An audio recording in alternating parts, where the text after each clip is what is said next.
Çut iyiydi kuşlar soyarı donlar otanda. Yüreğimden hiç çıkmayısın geliyor akanda. Tabiatını yaratkanı kuşlar soyarı donatanda.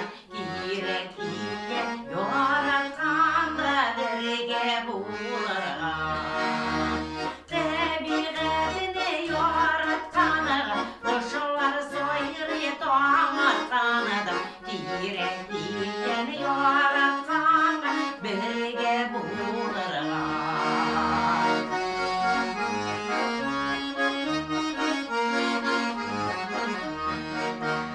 Yüreğimde seni bulursam koyacağım kadar.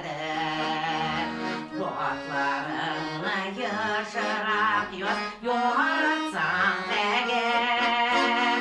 Sen yürürsün yaratmışım, beni yürürüm unutmuşum. Ulu vakıfta mehbette gül bulutacağım.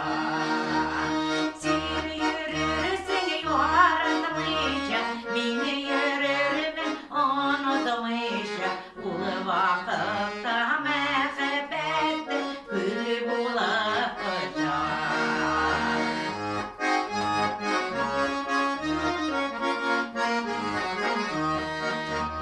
Vay vakıftan birlerinde kuşlar gitmiler. Dere zoşa